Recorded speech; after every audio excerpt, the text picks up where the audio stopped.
at this little olive-colored snake, you'd never think that this is the most venomous reptile on the planet, but sure enough, it could kill me 100 times over.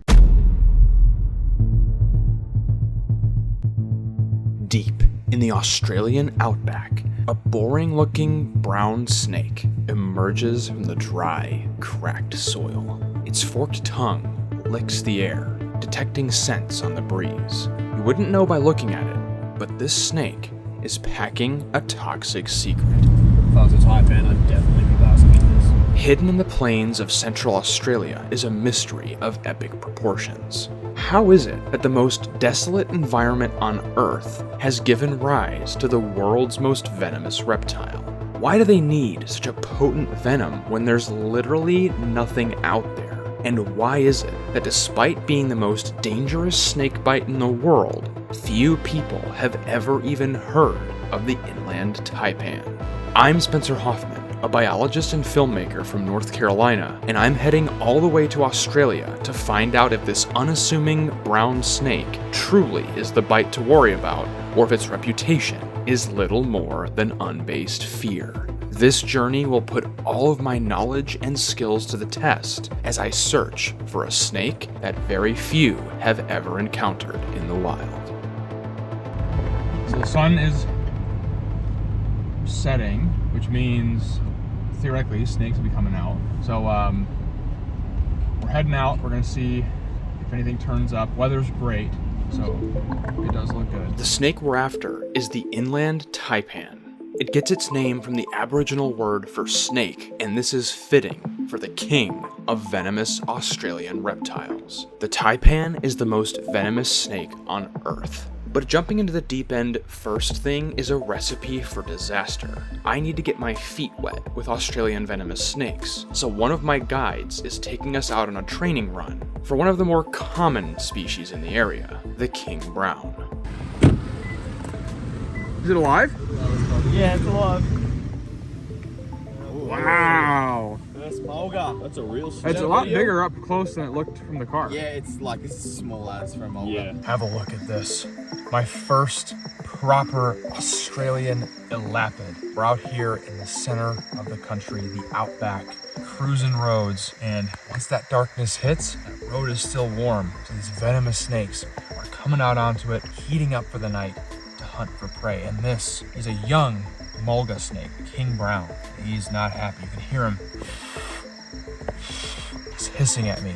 His neck there, that nape, is flattened out. He's trying to make himself look bigger. These guys are dangerously venomous, just like the main snake that we're out here looking for. But case in point, they don't want anything to do with us. So we're gonna let this guy go right back out in the environment because this is just a little bitty mulga. These guys get absolutely massive. If we're gonna do a full video on a mulga, it needs to be a monster. This guy's pretty cute, super cool snake to see, but I think we can find even cooler. I'm joined by Jesse Campbell, an expert Australian snake hunter, and Lachlan Gilding, one of the directors of Australian Wildlife Encounters and a seasoned wildlife guide. These two have been working with Australian elapids all their lives and have worked with these inland taipans in the past. Together with my team, we're heading down to a remote mining town in the actual middle of nowhere with one singular goal: get up close and personal with the world's most venomous reptile and find out the truth about these extremely deadly snakes. They've been the source of quite a bit of bad press in the reptile hobby this year, and as with many of our planet's fearsome, deadly creatures, I want to clear its name. Somewhere beyond the horizon, our answers are waiting. Will the taipan's bark be worse than its bite, or will it prove to be the bloodthirsty killer that its reputation suggests? Only time will tell. Alright, just follow us out and then maybe we'll cruise together down to the end. Yep. And then one of us will go ahead and then we'll start lapping across each other. It's time to hit the road. When looking for snakes, covering as much ground as possible is the best way to increase your luck. But I realized this adventure was going to be different the second we left town. I've literally never seen anything like this. There's not even hardly grass, there's just rocks. I'm incredulous that anything can live out here. Welcome to the Moon Plain, the driest, most remote habitat in all of Australia.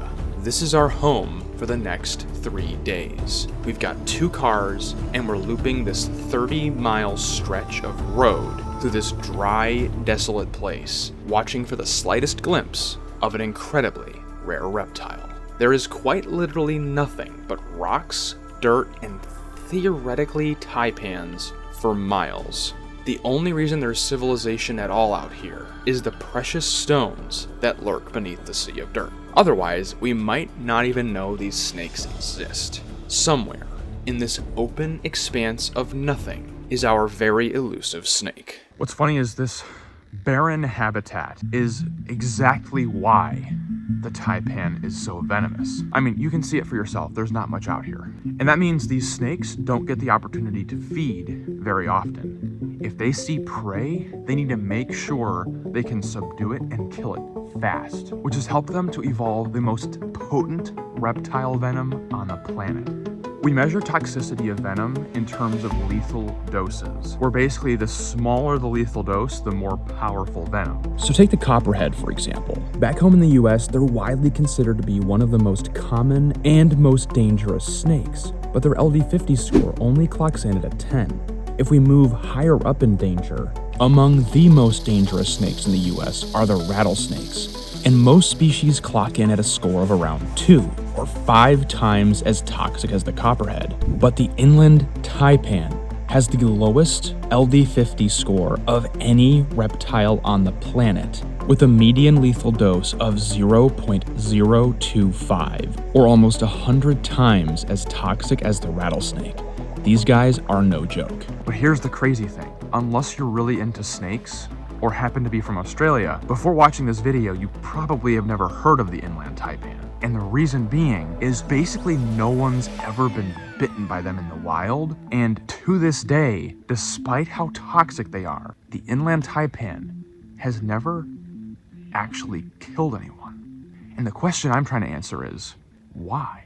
So taipans went through a period, a fairly long period, where they were thought to be completely extinct. There were no sightings whatsoever until they were refound in far western Queensland. The inland taipans are unique in the way that they're a boom and bust species. Certain years they're very common, but then you might go for a 10-year period and just not see any. They follow rodent trends, so they're being a rodent specialist. When rodent numbers are high, the taipan numbers are high, so you can do quite well and find them relatively easily.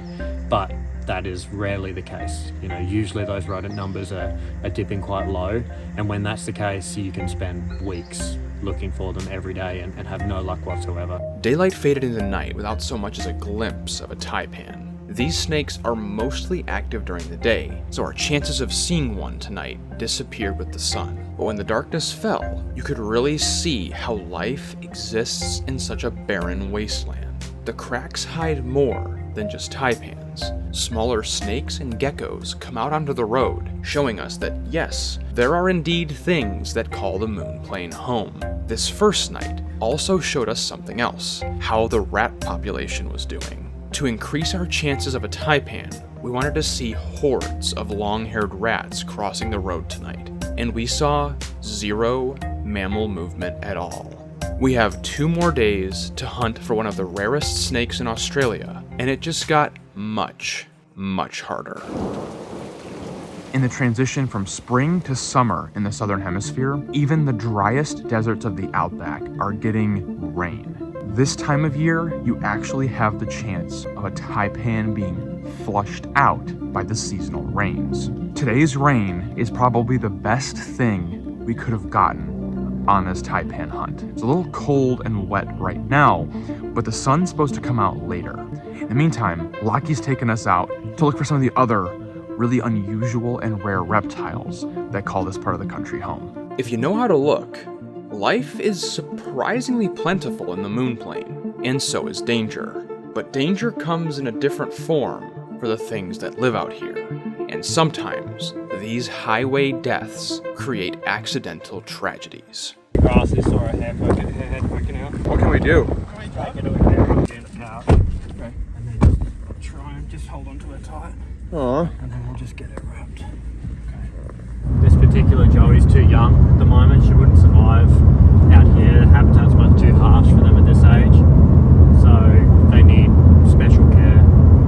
And luckily, all of these outback towns are so isolated and it happens so often that they've all got some kind of carer in town that you can generally meet up with and pass it over, and they'll take care of it, they'll raise it to a certain age, and then they'll re-release it back out to the wild. The sun's poking out from the clouds. Time is really, really tight. We came all the way out here, drove hundreds of miles. We spent thousands of dollars to find this snake. Why not let nature take its course? Why not leave the Joey and try to find taipans? The point of these videos is to show you how special our natural world is, to show you how reality is stranger than fiction. I tend to focus on the scary and deadly and really unusual wildlife, but all of these things are connected. By seeing how weird our planet is, people will care about it more and want to protect it and want to preserve it. And bringing this Joey to the experts who can give her the best chance of survival is the kind of thing that I started this channel to do. Here you go. Perfect. Thank you very much. We had breaks in the clouds, but it wasn't enough to draw a taipan out from the shelter of the cracks. At least, none of them came out while we were there. Rain in the desert is usually a good thing, but it's a tricky balance. Did we get too much? Or are the taipans at such a low point that the rain wasn't enough to draw them out? Well, another day with no taipan. If you know me, that's typically how these rare snake hunts go. But we've surrounded ourselves with the best, and weather is looking decent tomorrow. Radios are charged, that's good. I probably should charge my light just in case. Early night tonight because they're not really moving after dark unless it's really hot. So we're gonna crack at it again at sunrise. We have 1 day remaining on our taipan hunt. Somewhere in the cracks etched into the plains outside this little mining town, these extremely venomous snakes slink in the shadows, emerging only when they feel like it. These snakes spend over 90% of their lives totally underground in a world that looks nothing like the surface. I'm after a snake that few living souls have ever laid eyes on, and I'm trying to do it in a matter of days. In my dreams, I see the snake, its golden belly sliding over the dry dirt, the toxic fangs armed with the reptile world's most potent chemical weapon. But when you look at the habitat, it's hard to believe they even exist. Lockie tells me they're easier to find in September, in their breeding season, rather than this time of year at the transition into summer in the southern hemisphere. I'm beginning to think he's right, as time slips between our fingers, without a single sign the snakes were ever here. Weather tomorrow looks good, sunny and warm, perfect for basking the day after cold and rain. Our plan is to be up for sunrise and give it one final push for inland taipans. We're going to get the world's most venomous snake on camera tomorrow, or this entire trip and everything that went into it was all for nothing.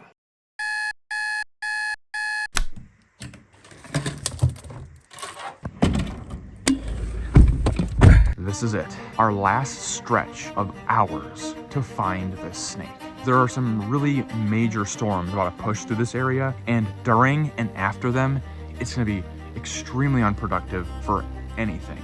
But this morning, we have sun and we have heat. When you're looking for taipans, it's not just your typical road cruising where you're sitting in the car and just scanning forward to see if something crosses the road. You're looking to the side and scanning a huge chunk of the habitat right off the road. And the idea is you're trying to look in the cracks to see if a little head pokes out or if the glint of scales is visible. It really messes with your vision because you're moving at speed and you're scanning split seconds of habitat as it just zips by, and you keep darting your eyes back and forth over this weird moving landscape. Your eyes get so used to the way the horizon moves that when you look forward, it's like you're hallucinating. Your vision starts to like distort. We've been out cruising this road for 10 hours plus a day for 3 days. And when you're staring at nothing for so long, it starts to get hard to believe that you'll see anything. But today, something was different.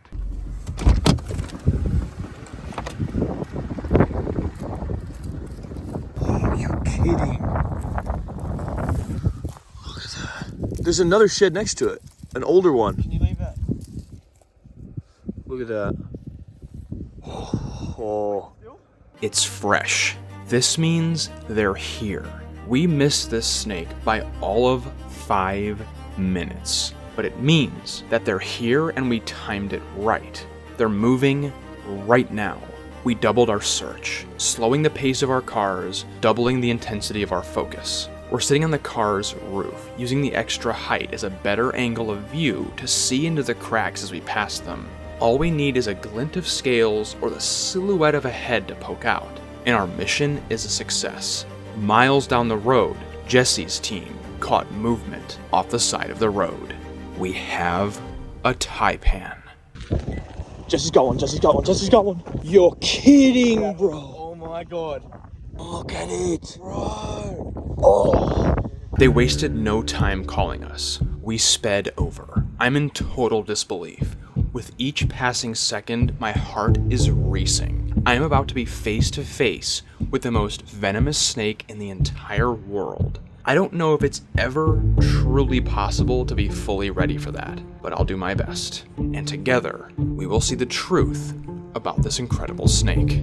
Now this is a snake I wasn't sure I'd get to see. One of the hardest reptiles to find in all of Australia. This little snake has given us quite the run for our money. But here we are, face to face with the inland taipan. We've been out here for days, driving for hours, 2 cars. We put in what, like 30 man hours or something looking for this thing. And the only reason we were able to find one this quickly is because we knew the exact right spot to come and a good time of year to see them. Most people who live in the mining town just a few miles that way, they'll go their entire lives without ever seeing the snake. And that's one of the most remarkable things about it. It has the deadliest venom on the planet, but it's never killed a single person.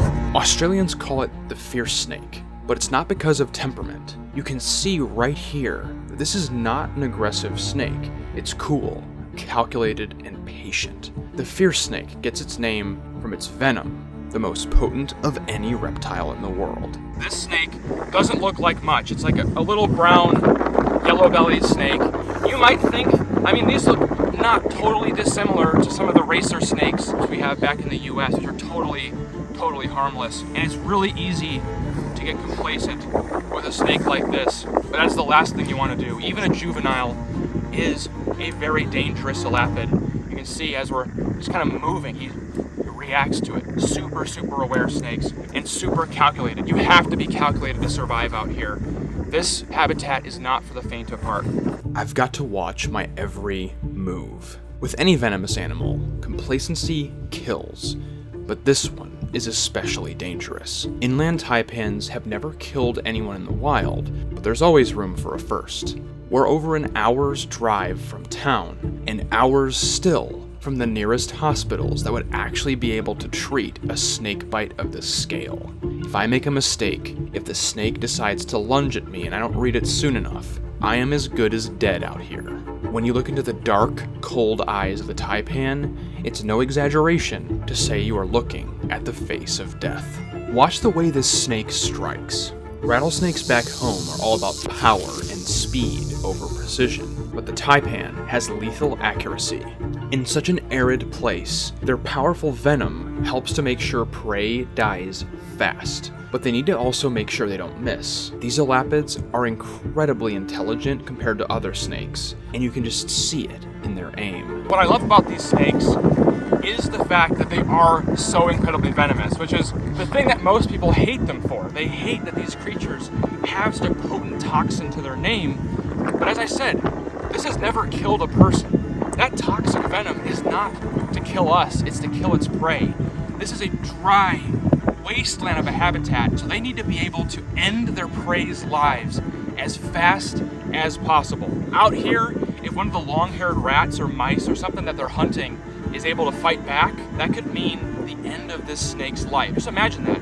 Snakes, they don't have like powerful biting muscles, they don't have claws. They're not killing their prey by tearing it to shreds like some birds and mammals will, and they actually are expanding their throat to take things in whole. hole. If that animal is still alive when it's eaten, it'll be able to claw its way out of the snake. And I don't know about you, but if your food clawed its way out of you, I don't think you're surviving that. So as a result, these guys have an incredibly potent venom. But sure, there's plenty of snakes that are venomous that aren't quite as toxic as this. Why do they need to kill their prey so fast? And the answer is, when the environment is so desolate, there are a lot of other things that would love to take advantage of your kill. So they need to be able to kill that food really, really fast so it's dead in instants. So they can immediately begin eating so that a bird of prey, another snake, or another mammal can't come along and steal their kill. They are the perfect assassins of the moon plane, calculated hunters, mazing their way around the complex of burrows and cracks that exists underneath my feet right here. And that venom is entirely a tool to make sure that he can stay alive in this incredible desert. Notice how this snake is not coming after me. Despite his toxic venom, the taipan is not aggressive and has no interest in picking fights with a human. I came all the way out into the moon plane looking for this snake and interrupted his day. While a bite would likely end my life out here, if I am bitten, it is entirely my fault. At the end of the day, I am way more dangerous to this snake than he could ever hope to be towards me. And as a result, while he might stand his ground, he might do some bluff charges, the taipan is not aggressive towards humans. These intelligent snakes know that their venom is a force to be reckoned with, but it's for their food. It's not for humans, and as a result, the taipan has no reason to attack. This is a young snake. We're probably the first humans he's ever seen, and probably the only humans he will ever see for the rest of his life. So we want to leave a good impression and make sure that he isn't too stressed out by this encounter. But that right there is one of the most legendary animals on the entire planet. And we're going to let him go back to hunting, back to the cracks. But that is incredible.